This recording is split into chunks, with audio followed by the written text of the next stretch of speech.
స్వస్థత పొందుతారనే దాని గురించి నా నామమున మీరు దయ్యములను వెళ్ళగొట్టుదురు అన్నాడు. ఆయన ఇచ్చిన శక్తులలో మొట్టమొదటి శక్తి మన శత్రువు బలం మీదే మనకిచ్చాడు. వాణ్ణి దెబ్బ కొట్టడానికే ఇచ్చాడు. ఎందుకంటే అడుగడుగున మన పర్సనల్ లైఫ్లో కానీ, ఫ్యామిలీ లైఫ్లో కానీ, సమాజంలో కానీ, దేవుని పని మనం చేయడానికి అడ్డగించే విషయంలో కానీ మనం మొట్టమొదట ఎదుర్కొనేది వాటినే. నీకు అర్థం కాకుండానే నువ్వు వాటిని ఎదుర్కొంటావు, నిన్నవి ఎదుర్కొంటాయి. ఒక అన్యుని గృహంలోకి నువ్వు వెళ్తున్నావంటే నీకు తెలియదు, అక్కడ ఒక టీం నిన్ను ఎదుర్కొంటుంది అదృశ్య రూపంలో. ఒక గ్రామం మీదకి నువ్వు వెళ్తున్నావంటే, ఒక గ్రామాన్ని నువ్వు వెళ్తున్నావంటే ఆ గ్రామాన్ని ఏలేటువంటి అపవిత్రాత్మలు నిన్ను టార్గెట్ చేస్తాయి. అయితే దేవుడు ముందు చెప్తున్న మాట ఏంటంటే, మనకిచ్చిన వాగ్దానాల్లో అద్భుతమైన వాగ్దానం, ప్రామిసుల్లో అద్భుతమైన ప్రామిస్, శక్తులలో అద్భుతమైన శక్తి ఏంటంటే, నా నామమున దయ్యములను వెళ్ళగొడతారు. అంటే దేన్ని చేతపట్టమన్నాడు? దేని చేతపట్టమన్నాడు? యేసు నామము. అన్ని నామముల కన్న పై నామము యేసుని నామము. అన్ని నామముల కన్న పై నామము. ఈ నామాన్ని కదిలితే మెదిలితే వాడతాం కానీ ఆ నామంలో ఉన్న దమ్ము తెలియదు. యేసునామంలో యేసునామంలో యేసునామంలో యేసు, ఆ యేసునామంలో ఎంత శక్తి ఉందో పౌలు దగ్గర మనకు అర్థమైద్ది. దాన్ని గద్దించినప్పుడు ఏ నామంలో గద్దించాడంటే, యేసు నామములో ఆజ్ఞాపిస్తున్న నా బిడ్డను విడిచే. మార్కు సువార్త 16:17 ఏమన్నాడు? నా నామమున. ఎస్. లూకా సువార్త 10 శిష్యులు ఏం చెప్పారు? నీ నామమున దయ్యములను మాకు. ఇక్కడ ఇన్ని చోట్ల ఎవరి నామం? ఎస్, యేసు నామము మనకివ్వబడిన ఆయుధము. రాసుకో, శత్రువుని దెబ్బకొట్టడానికి మనకివ్వబడిన ఆయుధములలో మొట్టమొదటి ఆయుధము యేసు నామము. అవిశ్వాసి ప్రయోగిస్తే కాదు, క్రీస్తు యేసునందు విశ్వాసం ఉంచిన ఒక విశ్వాసి విశ్వాసముతో ఆ నామమును ప్రయోగించినప్పుడు దయ్యములు లోబడటమే కాదు, దయ్యములు వదిలిపోవటమే కాదు, రోగముల నుండి విడుదల కూడా కలుగుతుంది. అర్థమైందా? అయితే ఆ నామమును ఉపయోగించి, ఆ నామమును బట్టి ఆజ్ఞాపించే వానిలో ఏమాత్రము సందేహం ఉండకూడదు. అర్థమైందా? విశ్వాసము గలవారికి యేసు నామము శక్తివంతమైన ఆయుధము.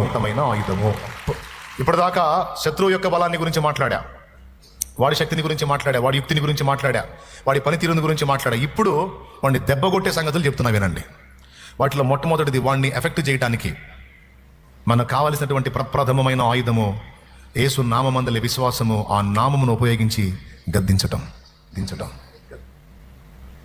ఇంకా మళ్ళీ ప్రార్థన చేసి మొత్తుకొని గందరగోళం చేసే పరిస్థితి కూడా. యేసు నామములో నువ్వు ఆజ్ఞాపించంతే. పౌలు గారు, ప్రభా ఇదో ఈ దురాత్మ యేసు నామంలో వదిలిపోవాలి తండ్రి, ప్రభా ఇది చాలా పీడిస్తుంది, బిడ్డనే అలాడిస్తుంది నాయన తండ్రి, తొలగిపోవాలి ప్రభా అని ఏమన్నా చేశాడా? వెళ్తా ఉన్నాడు, అది వెనక మాట్లాడుతూ ఉంది. తిరిగాడు, యేసు నామంలో ఆజ్ఞాపిస్తున్నా, ఆ బిడ్డని విడిచిపో అన్నాడు. మీలో ఎవరికైనా నిద్రమత్తుందా? కాసేపు ఉందా? అట్లా కాదులే పౌలు గారు, కొంచెం అర్థం చేసుకోండి, నేను మీకు ఇబ్బంది కలిగి ఏమన్నా మాట లేదు. మళ్ళా జంప్ చూడండి. పౌలు వ్యాకులపడి దాని వైపు తిరిగి, నీవు ఈమెను వదిలిపోమ్మని యేసు క్రీస్తు నామమున ఆజ్ఞాపించుచున్నాను నా దయ్యముతో చెప్పిన వెంటనే అది ఆమెను వదిలిపోయాను. ఆజ్ఞ బయలుదేరింది. అయితే పలికినోడు సామాన్యుడు కాదు, విశ్వాస వీరుడు. అన్ని బాధలలో కూడా ఆయన ఎందలి విశ్వాసాన్ని వదల్లా. తిమోతికి రాసిన 2 పత్రిక 4:7 మంచి పోరాటము పోరాడి తిని, నా పరుగు కడముట్టించి తిని, నా విశ్వాసము కాపాడుకుంటుని, ఇక మీదట నా కొరకు నీతి కిరీటము నిందల పాలై వద్దులే, నీతి కిరీటం దర్శనముగా దర్శించిన పరిశుద్ధ పౌలుకు. మాంత్రిక శక్తులు ప్రయోగించని కాక యేసునామంలో ఆజ్ఞాపించు. దుర్వ్యసనాల పట్ల చిక్కుకున్న వారు నీ ఫ్యామిలీ మెంబర్స్, యేసునామంలో ఆజ్ఞాపించు. బలవంతుడైన వాని ఇల్లు దోచుకోవాలంటే మొదట వాడిని బంధించాలి అని చెప్పాడు. చూడు, మత్తయి సువార్త 12:28-29. దేవుని ఆత్మ వలన నేను దయ్యములను వెళ్ళగొట్టుచున్న ఎడల నిశ్చయముగా దేవుని రాజ్యం యొద్దకు వచ్చి ఉన్నది. 29 ఒకడు మొదట బలవంతుని బంధింపని ఎడల ఎలాగో ఆ బలవంతుని ఇంటిలో చొచ్చి అతని సామాగ్రి దోచుకొనగలడు, అట్లు బంధించిన ఎడల వాని ఇల్లు దోచుకొనును. ఇప్పుడు ఏం చేయాలంటే, అందుకే ముందు అధికారం ఎక్కడిచ్చాడు? బలవంతుని ఎఫెక్ట్ చేయడానికి. ఎక్కడికి పోయినా యేసు నామాన్ని ఆయుధంగా ధరించి చేబుని ఫస్ట్ యుద్ధానికి వెళ్లాల్సిన దయ్యాల మీదకే. కుటుంబమైన, వ్యక్తిగతమైన, సమాజమైన, ఒక గ్రామం మీదకి వెళ్ళినా మొదట అక్కడ ఉన్నటువంటి వాటిని యేసు నామంలో బంధించి ఎంటర్ అవ్వాలి. అప్పుడు అవి శక్తిహీనమవుతాయి. నేను చెప్పాలా? లేఖనం చెప్పింది. యేసు నామంలో ఆమెను వదిలి పొమ్మని నీకు ఆజ్ఞాపిస్తున్నట్టు ఏం చేసింది? కాసేపు మీటింగ్ వేసిందా? మంచి చెడ్డలు ఏమైనా మాట్లాడిందా? జంపు. ఆయన వాక్కు నిరర్ధకం కాదు. సో యేసు నామంలో ఆ శక్తి ఉందన్న సంగతి విశ్వాసులమైన మనలో ఎంతమందికి నిజంగా ఆ శక్తి పట్ల విశ్వాసం ఉందండి? ఇది ప్రశ్న. నిజంగా ఉందా? ఉంటే ఖచ్చితంగా నువ్వు దాన్ని వినియోగించాలి. ఏ నామాన్ని? ఈ నామమునే రక్షణ, ఈ నామముననే శత్రువుని ఎదిరించి జయించగలం. ఈ నామాన్ని ఉపయోగించకుండా, యేసు నామములో ప్రార్థించకపోయినా, యేసు నామంలో బంధించకపోయినా, యేసు నామంలో వాటిని గద్దించి దూరపరచకపోయినా ఖచ్చితంగా అవి నీ మీద ప్రభావం చూపుతాయి, నీ ఇంటి మీద ప్రభావం చూపుతాయి. ఎవ్రీ డే నువ్వు ప్రార్థించడానికి ఉపక్రమించినప్పుడు ప్రతిరోజు గుర్తుపెట్టుకొని ప్రార్థన చేయాల్సిందే. యేసు నామంలో ఉన్న శక్తిని విశ్వసించాలి.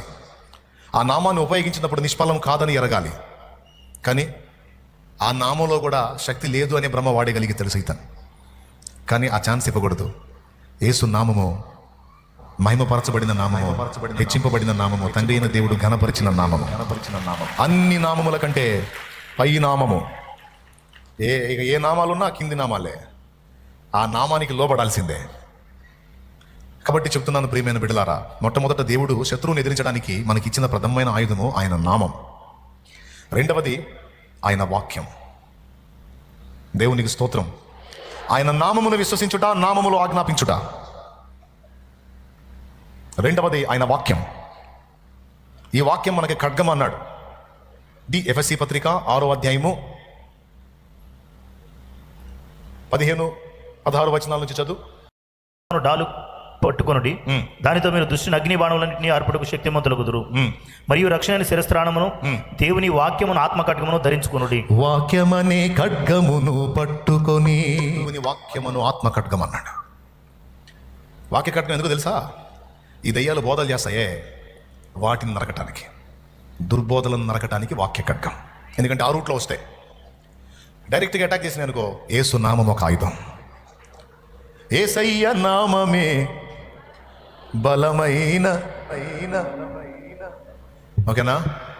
అది యెహోవా నామము బలమైన దుర్గము. నీతిమంతుడు అందులోనికి పరిగెత్తుకొని పోయి సురక్షితముగా ఉండును. ఆ నామాన్ని నీవు ధరించినంత వరకు, ఆ నామాన్ని నీవు ఆధారం చేసుకున్నంత వరకు శత్రువు నిన్ను ముట్టలేడు. ఇది ఒట్టి మాట కాదు, లేఖన సాక్ష్యం. మీ ఫ్యామిలీ మెంబర్స్ కావచ్చు, మీ సమాజ ప్రజలు కావచ్చు, గ్రామ ప్రజలు కావచ్చు, ఆఖరికి నీవైనా శోధింపబడుతున్నారు, బడుతున్నావు అని నీకు అనిపిస్తే ఖచ్చితంగా ఆయన నామాన్ని ఉపయోగించి. మనకి 100 మంత్రాలు లేవు. మాంత్రికుడికి 100 వేల లక్షల మంత్రాలు ఉండొచ్చు.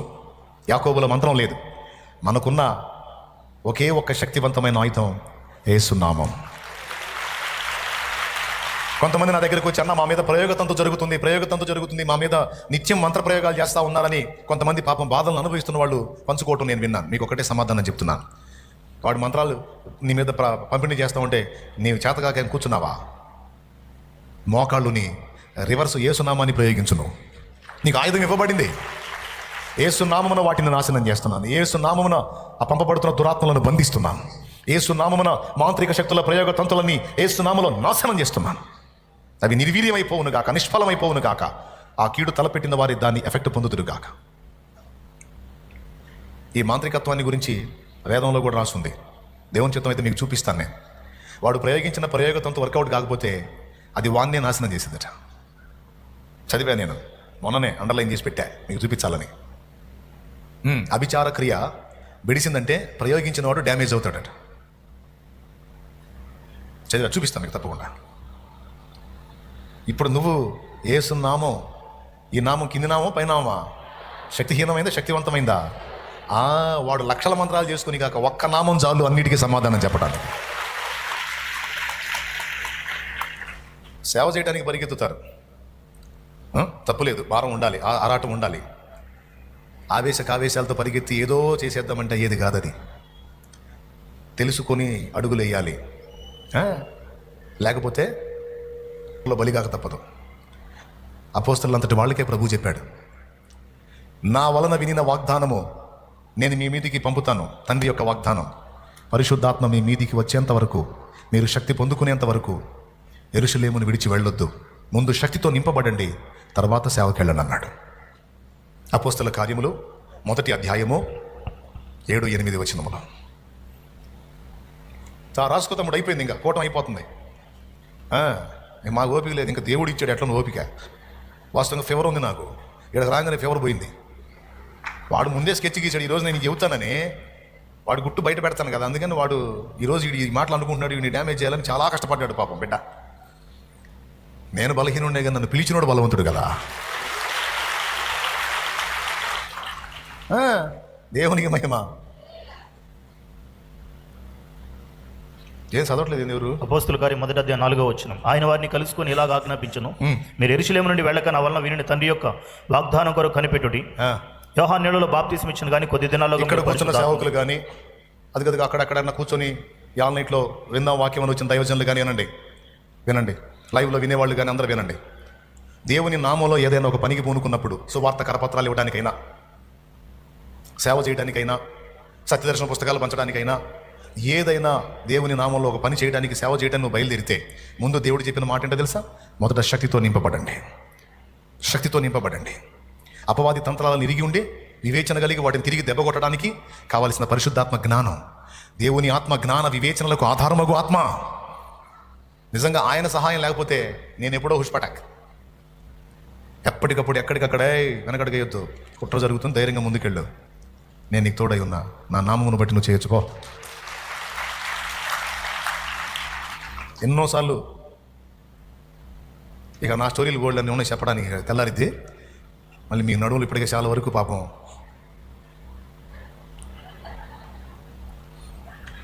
నీకేమో నువ్వు నిలబడ్డావు, శక్తి పొందుకోవాలి. నెంబర్ 2, అప్పుడు యుద్ధానికి వెళ్ళాలి. కొంతమంది అది గ్రహించలా, విచ్ఛిన్నం చేస్తాయి. ఎందుకంటే నువ్వు డైరెక్ట్గా సేవ కంటే ఆడికి వెళ్తున్నావు తెలుసా? కత్తి ఒకటి తీసుకొని దెయ్యాల కోటలోకి వెళ్తున్నావు. నువ్వు అనుకుంటా ఇది ఊర్లోకి వెళ్తున్నాను, పట్టణంలోకి వెళ్తున్నాను, పల్లెలోకి వెళ్తున్నాను. ఆడికి కాదు నాయన, డైరెక్ట్గా దెయ్యాల కోటలోకి వెళ్తున్నావు. ఏమాత్రం కాస్త మంపుకున్నావు అనుకో, నీ సేవ ఏమో కానీ నీ మంపు వదిలించి పంపిస్తాయి. దేవునికి స్తోత్రం. ఎట్లా పెడతాయో చిచ్చు అర్థం కాదు. మన బలహీనత లిస్ట్ మన దగ్గర ఉండదు, వాటి దగ్గర ఉంటుంది. మన వీక్నెస్లు ఏంటో, వీక్ పాయింట్స్ ఏంటో. అందుకే సరిగ్గా సిద్ధపడి యుద్ధరంగానికి వెళ్ళాలి. సిద్ధపడకపోతే దెబ్బ కొట్టే ఛాన్స్ ఉంది. అయినా ఇప్పుడు ఇబ్బంది ఏం లేదు. ఒకవేళ అలా డ్యామేజ్ అయి ఉంటే డోంట్ వరీ, ఇప్పుడు యేసు నామాన్ని ఎత్తి ప్రార్థన చేయండి. జనాలకు పట్టిన దయ్యాలు వదులుతాయి. యేసు నామాన్ని ఎత్తి ఆ దయ్యములను బంధించి, ఆ దురాత్మలను బంధించి, నీ కుటుంబాన్ని విచ్ఛిన్నం చేసే దయ్యాలు, కాపురాల్ని కూల్చడానికి ప్రయోగించినటువంటి దయ్యాలు, జీవితాలను నాశనం చేయడానికి నీ మీదకి వచ్చిన దురాత్మలు, నీ ఫ్యామిలీని చిన్నాభిన్నం చేయడానికి వచ్చిన పవిత్రాత్మల్ని బంధించడానికి నీవు యేసు నామాన్ని ఎత్తి దేవుని వాక్య ఖడ్గాన్ని ధరించి ప్రార్థించు, గద్దించు, బంధించు. యేసు నామములో విడుదల. ఆమేన్.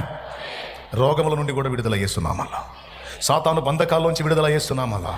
మాంత్రిక శక్తుల ప్రయోగం నుంచి విడుదల యేసు నామములో. యాకోబుల మంత్రం లేదు, ఉన్న మంత్రాలన్నిటికీ ఒకటే సుత్తి దెబ్బ, యేసు నామం. వాడు 100 చేసుకొని కాక ఈ నామాన్ని మోకాళ్ళుని వదిలేవా అంతే, వచ్చిన దయ్యాలన్నీ రిటర్న్ పోవాల్సిందే, వాడి మొహం పగలాల్సిందే. కానీ ఎంత చెప్పినా కొంతమందికి విశ్వాసం ఉండదే. నా దగ్గరికి వచ్చి వాటిని హైలైట్ చేసి మాట్లాడుతూ ఉంటారు. అది గట్టి ప్రయోగం జరిగిందంటన్నయ్య నాకు. దెయ్యం బలమైందే కావచ్చు, కానీ అంతకంటే బలవంతుడు ఒకడు ఉన్నాడు నాకు. ఆయన నామమును బట్టి ఆజ్ఞాపించు, నేను కూడా ఆజ్ఞాపించి ప్రార్థన చేస్తా. ఏ మంత్ర ప్రయోగాలైనా సరే, ఎలాంటి ప్రయోగాలైనా సరే నాశనం అయిపోతాయి. లేకపోతే ఆయన నామం వట్టిది కాదు. ఆ మాట ఒప్పుకుందామా మరి? నీ దగ్గర విశ్వాసం ఉంటే ఆ నామం శక్తివంతం. శిష్యులు పరిగెత్తుకుంటూ వచ్చి ఏం చెప్పారు? ప్రభువా నీ నామమున ఆమె తిరగబడుతున్నాడు, లోపడుతుంది అన్నాడా? అంతే. కాబట్టి మొట్టమొదటిది యేసు నామం, రెండవది యేసు వాక్యం, మూడవది యేసు రక్తం. ఏంటిది? వాడు ఉపయోగించే ప్రయోగాల్లో మరొక ప్రయోగం ఏంటో తెలుసా? నీ అపరాధములను, నీ పొరపాట్లను, నీ లోపాలను వాడిని ముందుకు తీసుకొచ్చి, ఇంత దరిద్రపు వ్యక్తివి నువ్వు, ఇంత చండాలపు చరిత్ర నీదే, నీ మైండ్ ఇంత దరిద్రంగా ఉంది, నీ బతుకు ఇంత రోతగా ఉంటుంది, నీ ఆలోచనలు ఇంత చండాలంగా ఉంటాయి, నువ్వు మళ్ళా భక్తుడివి, భక్తురాలివి, ఎంత అపవిత్రంగా ఆలోచనలు చేస్తావు నువ్వు, ఎంత చండాలంగా ఉంటాయి నీ ఆలోచనలో, నీ పర్సనల్ లైఫ్ ఎంత దరిద్రంగా ఉంది, నీ ప్రార్థన దేవుడు వింటాడు, నీలాంటి వాళ్ళని కూడా ఆయన ఆమోదిస్తాడు, నువ్వు అసలు ఇలా ఉంటానికి అదే కారణం అని వాడు ఏదో తేడు, నీ దోషాలే, నీ లోపాలే, నీ కోపమో, నీ పొరపాటు, నీ పాపమో, నీ అపరాధమో మళ్ళా నీ ముందుకు తీసుకొచ్చి నిన్ను కృంగదీసి దేవుని పనిలో శక్తివంతంగా ముందుకెళ్లకుండా నీ కాళ్ళకి అడ్డుబంధనాలు వేస్తాడు వాడు. అప్పుడు నీకు దోహదపడున్నది, సపోర్ట్ చేసేది యేసు రక్తం. ఏ రక్తం? యేసు రక్తం. వారు గొర్రెపిల్ల రక్తమును బట్టి, తామిచ్చిన సాక్ష్యమును బట్టి వానిని జయించి ఉన్నారు. ప్రకటన గ్రంథము అయిపోయింది. రక్తమును బట్టి, ఇంకొంచెం తామిచ్చిన సాక్ష్యమును బట్టి వానిని జయించి ఉన్నారు. అబ్బా, గాని మరణం వరకు తమ ప్రాణమును ప్రేమించిన వారు కారు. తీవ్రంగా చెప్పావు, ఇంకా చాలు. వారు గొర్రెపిల్ల రక్తమును బట్టి, తామిచ్చిన సాక్ష్యమును బట్టి. ఎవరికి సాక్ష్యం?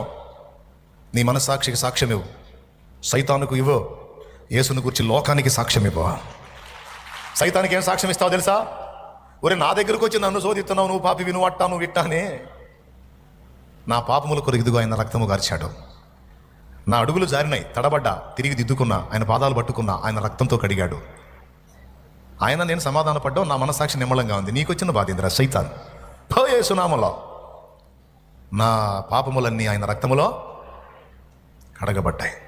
ప్రతి ఘోర పాపమును మన యేసయ్యా రక్తము. నువ్వు మౌనంగా ఉంటే నీకు క్షేమం కాదు.